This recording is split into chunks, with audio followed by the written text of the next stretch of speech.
Bonjour le signe du Capricorne et bienvenue dans ta guidance pour le mois de février 2026. Tu es sur Tarot Vivant et on va regarder ensemble les énergies à venir pour le mois. Comment allez-vous les Capricornes? Comment se passe ce début d'année pour vous? Juste avant de rentrer dans votre guidance, je mets en bio le lien pour le prévisionnel, pour ceux qui voudraient connaître ce qui les attend en 2026 dans tous les domaines. On regarde avec le tarot et le prévisionnel. Tout est en bio. On rentre dans votre guidance tout de suite les Capricornes. Vous êtes sortis avec l'amoureux à l'envers, le 4 d'épée et le roi de bâton. Alors, c'est intéressant parce que le Capricorne est un signe de terre, mais moi je sens le feu là. Je sens le feu dans vos énergies, quoi. Roi de bâton, c'est waouh. Là, il y a des Capricornes qui ont un sex appeal de dingue. C'est génial. Beaucoup de magnétisme, beaucoup de charisme, beaucoup de volonté. L'envie de, l'envie de faire, l'envie peut-être même de diriger. Voilà. Le roi de bâton, on est sur une forme de maturité puisque c'est un roi. Donc, il a ce côté, c'est vrai, égocentrique. Il peut, le roi de bâton. Euh, Maintenant, il est relié au monde physique. Donc, c'est comme si on nous disait qu'il y avait un capital, un petit peu comme s'il y avait un feu dans une cheminée, quoi. Et que c'est comme si ça fait partie de votre responsabilité de mettre des bûches dans la cheminée pour alimenter ce feu. Ce feu qui est quoi en fait? Ce feu qui est un désir. Je pense que vous avez une idée en tête. Soit c'est personnel, soit c'est professionnel, mais c'est un petit peu comme votre bébé, quoi. Ce projet, vous l'avez nourri, vous l'avez poli, vous l'avez encouragé, etc., etc. Et là, on sent que ce désir, il est fort, fort, fort. Donc, il y a une envie de même de driver ce projet, puisqu'on est sur du roi de bâton. Et le roi, qu'est-ce qu'il fait? C'est lui qui commande, c'est lui qui dirige, qui organise. Donc, les Capricornes, ça va être intéressant ce mois-ci. 4 d'épée à l'envers, on voit que vous avez du mal à vous reposer. Et c'est intéressant parce que l'épée, on est sur le mental, donc ça veut dire que ça cogite pas mal. Et 4 d'épée, il peut y avoir... alors, je vous le dis parce que je crois hein, que les Capricornes font partie des champions sur cette planète pour repousser le plaisir. Et je ne le dis pas contre vous, les Capricornes. J'adore le Capricorne. Mais il y a ce côté où en fait, il faut faire. Je crois que j'avais vu une vidéo, mais c'était à mourir de rire. Et je crois que c'est Chris Mythologie, il me semble, qui disait bon, les Capricornes, la vie n'est pas une to-do list qu'il faut cocher, quoi. Et il y a un peu ce concept-là avec le Capricorne où la vie est une to-do list qu'il faut cocher, en fait. Et c'est vrai qu'il a ce côté-là. Et, euh, et du coup, avec le 4 d'épée à l'envers, ça donne l'impression qu'on a du mal à s'accorder des moments de pause et des moments de détente. Or, c'est indispensable. Vous verrez jamais un sportif de haut niveau vous dire qu'il passe 8 heures par jour à s'entraîner sans jamais se reposer, sans jamais se détendre au niveau de ses muscles, etc. pour pouvoir justement performer en fait. Donc il y a besoin de se reposer. Peut-être la tête si ça cogite beaucoup et peut-être même physiquement. Ça peut être intéressant de vous reposer, de vous accorder, pardonnez-moi, des moments de répit. Mais il y a cette idée où en fait il impose quelque chose. Évidemment, on peut penser que vous êtes invité à avoir une forme de discipline de vie. Que ce soit carré, que ce soit cadré, que ce soit nickel. Donc le 4 d'épée vous invite vraiment à vous accorder des moments de pause, des moments de détente pour ne pas trop tirer sur la corde.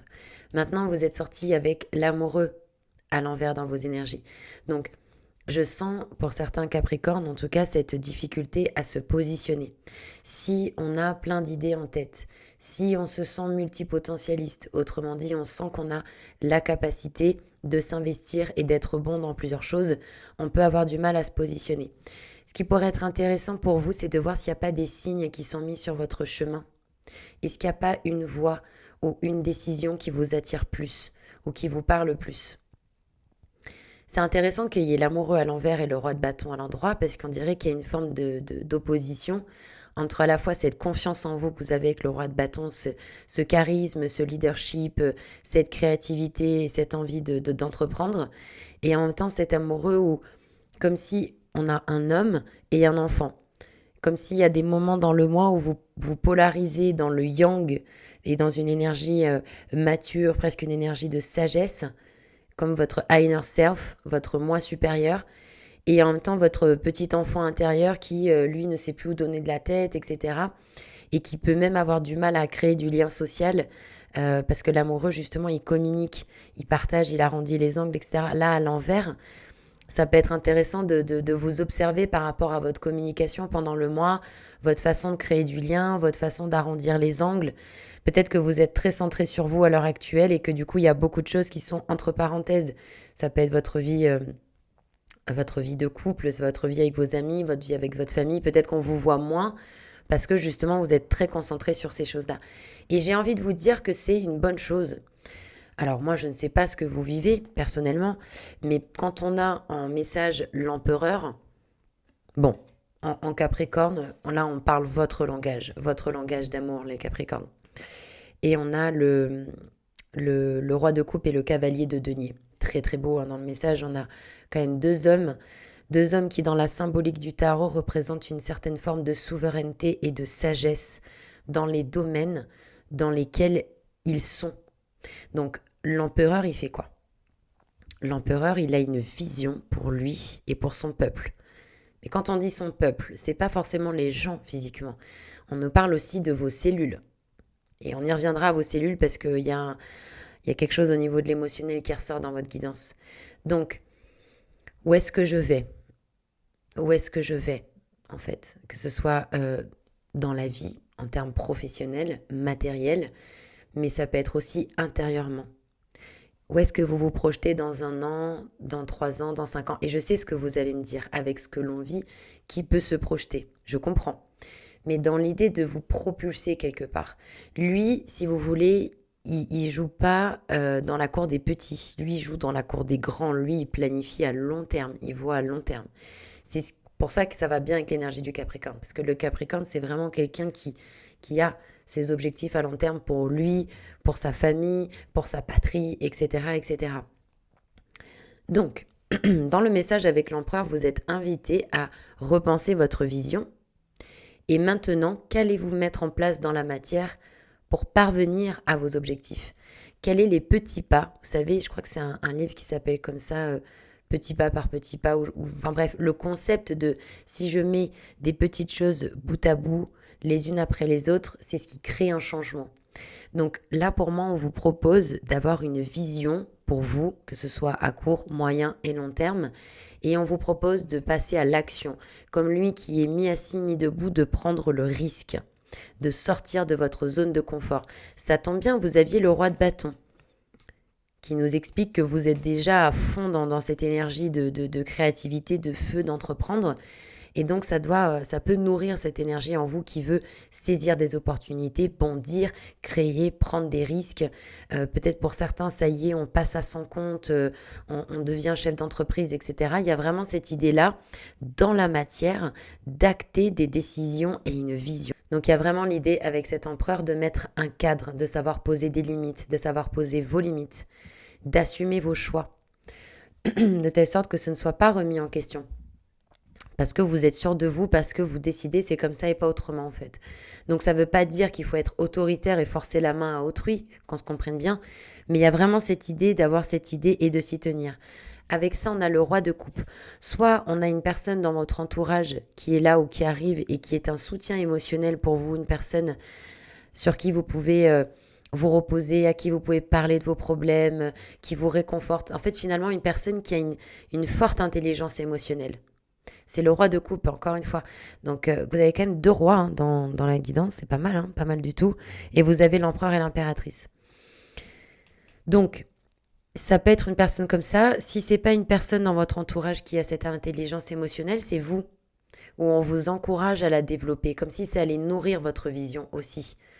Le fait de mieux vous connaître, de déployer cet amour-là pour vous, cet amour-là pour vos projets, etc. C'est quelque chose qui peut nourrir cette dimension qu'il y a avec l'empereur de construire, de fonder, de prendre des initiatives, de s'assumer, etc.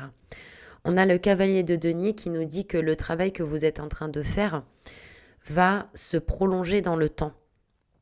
Autrement dit, les graines que vous êtes en train de mettre maintenant, vous les récolterez plus tard. Et peut-être au centuple de ce qu'elles étaient à l'origine.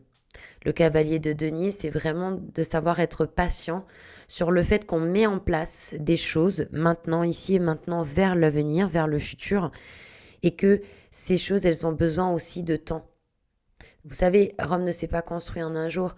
Donc là, on vous dit que par rapport à vos projets, par rapport à votre vision, vous êtes largement encouragé à poursuivre et à le faire en étant patient, sachant que ce que vous êtes en train de planter là, vous le récolterez plus tard. On a dans le blocage pour vous tempérance à l'envers, avec le 7 de denier et le 2 de bâton. Alors, tempérance dans le blocage, c'est tout de suite les émotions. Tempérance à l'envers. C'est intéressant, on a commencé la guidance en expliquant qu'il y avait un peu deux énergies qui peuvent tout à fait travailler ensemble, mais ce côté sûr de vous, avec une forme d'assurance, etc., il y a un côté où on est un peu déstabilisé, perdu, manque de confiance, etc. On dirait que ce que vous vivez, bon, bien évidemment, ça se voit que ça vous prend aux tripes, hein, mais du coup, on peut avoir du mal à trouver une forme d'équilibre dans tous ces oscillations d'énergie, en fait. Un jour, on a envie, après, on a moins envie, etc. Et il y a un peu ce côté avec tempérance dans le blocage où on peut avoir du mal à se tempérer, savoir quand il faut agir, quand il faut peut-être marquer un arrêt. Il y a peut-être beaucoup d'énergie, je dirais pas forcément contradictoire, mais qui font qu'un coup on est super excité, on a le feu, on a trop envie, puis après on n'est pas bien, on est un peu triste, etc. Il peut y avoir une courbe comme ça pendant le mois. Donc ça peut être intéressant de vous accompagner, j'allais dire de manière thérapeutique, bah oui, pourquoi pas pour ceux qui peuvent et ceux qui veulent, complètement. Ça peut être plein de choses, ça peut être marcher dans la nature, ça peut être de l'écriture intuitive, ça peut être pleurer un bon coup, crier dans votre oreiller, faire de l'art, faire des bains de pieds. Mais il y a vraiment cette idée où il y a un besoin de vous guérir, peut-être. Il y a des émotions non exprimées qui ont besoin d'être libérées. Il y a une recherche d'harmonie. Moi, je pense que vous essayez quand même malgré tout, hein. Donc c'est ça, c'est dans le blocage parce que c'est difficile pour vous. Vous-même, vous pouvez vous demander mais qu'est-ce qui se passe? Pourquoi d'un coup j'ai tout ce feu, toutes ces émotions, toute cette intensité, d'où ça vient, quoi? Ça ne veut pas dire que le Capricorne, il n'a pas d'émotions, etc. C'est pas ça. Mais on sait que le Capricorne, il est en phase du Cancer. On sait que le Capricorne, c'est souvent un taiseux. C'est un signe de terre. C'est relativement froid. C'est relié à Saturne. Bref, vous voyez ce que je veux dire. Donc, il peut y avoir ce côté, une difficulté à gérer les énergies, les émotions pendant le mois. Et c'est là où ça peut être intéressant. Je vous dis ça parce que justement, si le Capricorne, c'est un taiseux, qu'il a du mal à dire les choses, etc. Si vous avez la possibilité d'avoir une personne de confiance à qui vous pouvez parler, allez-y, quoi. Ça vous fera du bien. Vous pouvez même dire à la personne, je ne cherche pas forcément de conseil, j'ai juste besoin de parler, en fait. Et réciproquement, bien sûr, c'est toujours un équilibre avec les gens. Mais il y a ce côté, pour moi, vous avez besoin de vider votre sac, quoi. Il y a des choses qui peuvent remonter au niveau émotionnel et il y a un besoin d'épurer tout ça, de vous apaiser, de vous tranquilliser. Pardon. Je dirais même finalement d'être patient envers vous-même parce que si on part du principe qu'on a l'éternité pour atteindre nos objectifs, pourquoi vous vous mettez la pression? Il y a la pression, il y a la bonne pression, il y a la mauvaise pression. Donc, je ne sais pas si vous voyez ce que j'essaye de vous dire. On a le 7 de denier et le 2 de bâton. Donc, en fait, il se peut aussi que pendant le mois, il y ait des choses intéressantes qui se passent parce que dans le blocage de bâton à l'envers, ça pourrait nous dire que à un moment donné, il peut y avoir un switch dans l'énergie ou il peut y avoir une proposition qui fait que vous allez devoir vous positionner, choisir deux bâtons. Le 2 de bâton, on est dans la planification, etc. Soit c'est à l'heure actuelle une difficulté à vous organiser au niveau peut-être professionnellement parlant ou au niveau de décision personnelle, il y a un manque de structure dans la façon dont on va mettre en place les choses. Ou bien ça veut dire que pendant le mois, il y a un twist et on se retrouve à devoir planifier la suite parce qu'il y a une opportunité. On a le 7 de denier, donc on vous encourage largement à continuer à travailler sur tout ce travail que vous faites intérieurement et extérieurement. Que c'est comme si vous travailliez pour un capital, qu'il soit symbolique ou physique. Et que tout ça, au bout d'un moment, ça paye. Donc on vous invite à ne pas vous soucier de quand est-ce que la récolte va arriver. La récolte arrivera quand ce sera le meilleur moment pour vous. On a le chariot en potentialité du mois, avec le 3 de bâton et le 9 de bâton. Bon, évidemment, quand on voit ça, chariot, 3 de bâton, on pense tout de suite aux ex. Donc, c'est pas impossible que pendant le mois, il y ait des Capricornes qui voient leur ex revenir. Ou peut-être que vous vous posez des questions par rapport à votre ex. C'est possible. Si on part de quelque chose de quelque chose de plus général. Le chariot en potentialité du mois à l'envers, ça sous-entend que quand il y a un travail qui est fait sur vos drivers, et c'est pour ça qu'il va très très bien avec l'empereur en fait. Si vous identifiez vos drivers, qu'est-ce qui vous fait avancer dans la vie? Quelle est votre direction? Où est-ce que vous allez? Pourquoi vous le faites? Qu'est-ce que vous voulez atteindre? Qui vous voulez être? Que ce soit intérieurement, extérieurement, etc. À partir du moment où vous identifiez vos drivers, vous foncez. Et là, c'est le succès sur les obstacles. C'est le triomphe. Je réussis, j'accomplis, je suis. Il y a un peu ce côté-là. Là, il est à l'envers. Donc pour moi, c'est ce que je vous disais par rapport aux émotions, c'est qu'il y a encore des émotions avec lesquelles je pense vous êtes profondément mal à l'aise. C'est inconfortable, ça vous met dans le mal. Mais pourquoi? Parce que si ces émotions, elles sont là, elles ont forcément quelque chose à vous dire. Je sais que c'est pas agréable, facile, j'entends, mais c'est la guidance qui, pour moi, nous parle de ça. Du fait qu'il y a des émotions à peut-être vivre, à transcender, à comprendre, à écouter, à guérir pour libérer. Il y a une notion de direction et de driver à peaufiner, à réfléchir. Parce qu'après, ben, voilà, on vous arrêtera plus. Vous êtes peut-être à plus grand chose finalement. Là, vous avez peut-être l'impression de faire du surplace. Ah oui, voilà. Et là, il y a une intuition qui me vient, je vais la dire tout de suite. Euh, c'est comme si il y avait des Capricornes qui étaient prêts à tout défoncer et qui étaient à ça de révolutionner leur vie. Et ils sont plus très loin, en fait. Et ils le sentent. Ils sentent ce carburant en eux, en fait. Ils sentent cette vie. Ça pulse. C'est puissant, en fait. Ils le sentent. Mais bizarrement, ils font du surplace. Ils sont en mode ah là là, mais j'ai tellement envie d'ouvrir la boîte de Pandore en fait et de donner tout ce que j'ai quoi. Bah c'est pas grave, gardez confiance. Pensez à ce qu'on a évoqué. Il y a peut-être d'autres choses qui vont vous venir. Au plaisir d'en parler avec vous. Pensez à ce travail avec les émotions, ce travail de direction. Il y a peut-être des choses à cleaner, peut-être avec votre enfant intérieur, va savoir. Et donc après nos deux bâtons, 3 de bâton. 3 de bâton, on l'a dit, il peut y avoir un retour d'un ex, mais du coup, on avait déjà le 2 de bâton dans le blocage, et là, on a le 3 de bâton dans la potentialité du mois. Donc, il y a vraiment pour moi cette impression où il peut y avoir un switch pendant le mois, ou une notion d'exploration à un moment donné. On part à l'aventure. En admettant que vous êtes en place, aligné avec votre vision, vos objectifs, votre direction, là, il n'y a plus personne qui va vous arrêter. Hein. C'est puissant, elle est trop belle, votre guidance. Donc, du coup, on partira dans une exploration, dans une découverte, dans le jeu, un peu comme si vous rentriez dans une autre dimension, hein, les Capricornes, hein, pendant le mois de février. C'est rare de faire des guidances comme ça, je suis contente pour vous. Conseil, le soleil à l'envers, avec le 5 de coupe et l'impératrice. Et du coup, j'ai demandé pourquoi vous aviez ces 3 cartes-là, et on a eu le pape à l'endroit. Ah, excusez-moi, c'est le chat. Donc, on a quand même 3 arcanes majeures dans le conseil. Donc, ça a l'air quand même assez important. Euh, en plus, le soleil étant l'arcane opposé de l'impératrice.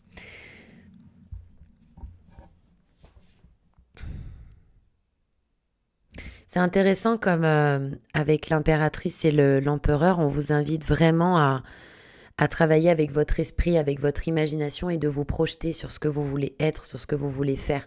Mais ça commence par votre imagination, ça commence par votre esprit, ça commence par prendre du plaisir en image à imaginer ce que vous voulez être, ce que vous voulez vivre.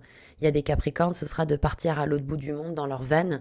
Il y en a d'autres, ce sera d'atteindre un poste bien précis à responsabilité. On est libre, hein, chacun sa vie, chacun sa route, chacun son chemin.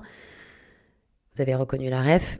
Et il y a ce côté travailler sa vision, travailler son imagination. Où est-ce que vous vous projetez? Prendre du plaisir à faire ça avec l'impératrice. Prendre du plaisir, vous pouvez vous faire un vision board.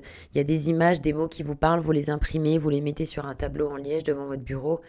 Et vous travaillez avec les images, vous travaillez avec les odeurs, vous pouvez travailler avec les parfums, vous pouvez travailler avec, je sais pas, ce qui vous inspire en fait. Mais prenez du plaisir à ça, prenez du plaisir à développer ce côté presque artistique finalement. On a le chariot, l'impératrice, c'est très artistique tout ça. Mettez des couleurs, allez-y, des odeurs, des senteurs. Travaillez avec votre vision, votre imagination. Ça pourrait bien arriver ce que vous avez envie de vivre. 5 de coupe, il y a des deuils à faire qui ne sont pas encore faits. Ça peut être avec des anciennes versions de vous, avec des façons de vous parler, de réfléchir, ou des personnes dans votre entourage où vous êtes en train peut-être de quitter une situation. Quoi qu'il en soit, vous n'étiez pas nourri émotionnellement. Donc c'est pour ça qu'il y a un départ, c'est pour ça qu'il y a une clôture. Il n'y avait plus de nourriture, donc on va de l'avant. On a le pape. Vous êtes invité à communiquer autour de vous, à votre réseau, à vos amis, sur ce qui est important pour vous. En conseil, le pape, c'est très bon pour le pro parce que ça peut aussi nous parler d'un contrat, d'un engagement ou alors d'un intervenant qu'on attendait, d'un prestataire. C'est une belle porte ouverte, hein, le 5, la quintessence. Très très belle porte ouverte en conseil. Voilà, ça peut être effectivement ce qu'on a évoqué, le fait de communiquer, de s'asseoir aussi dans sa légitimité. Vous êtes prêt? Il y en a peut-être certains qui se disent « Ah non, je suis pas prêt, je suis pas prêt ». Mais si l'intelligence de la vie, elle vous met dans une situation où il vous faut faire quelque chose et vous pensez que vous n'êtes pas prêt, soit c'est vous qui avez tort, soit c'est l'intelligence de la vie. Bon, c'est un peu gros, mais vous voyez ce que je veux dire? Si les portes, elles s'ouvrent, si vous êtes là où vous devez être, c'est que vous êtes capable de le faire. Donc vous ne faites pas avoir par ces pensées de « je ne suis pas à la hauteur ». On a le soleil en conseil. Donc ça arrive, ce succès, ce triomphe, ce que vous avez envie de vivre, ça arrive. Mais il y a peut-être effectivement encore ce besoin de reconnecter avec ces parties en vous, en fait. Comme on en parlait avec l'amoureux, etc. Il y a ce besoin de reconnecter et de créer un pont à l'intérieur de vous-même entre ces différentes parties. On parlait de ce déséquilibre émotionnel parce qu'il peut y avoir des énergies différentes, etc. Il y a vraiment une invitation à la fraternité, une invitation à une forme de synthèse, à une forme de réconciliation avec vous-même et de toutes ces parties. Franchement, vous êtes à pas grand-chose, les Capricornes, de réaliser un truc énorme dans votre vie, j'ai l'impression. Et au plaisir de suivre ça, n'hésitez pas, si vous en avez envie, dans les commentaires, avec plaisir. Voilà. C'était assez intense, j'espère avoir retranscrit au mieux, parce qu'il y a beaucoup de choses et c'est très... on capte des choses de manière très rapide et après pour les expliquer, des fois c'est autre chose. Donc merci à vous de m'avoir écouté. Merci pour les likes, merci pour les pouces, les commentaires, les partages. On se retrouve début mars pour vos prochaines guidances. Prenez bien soin de vous les Capricornes et à bientôt.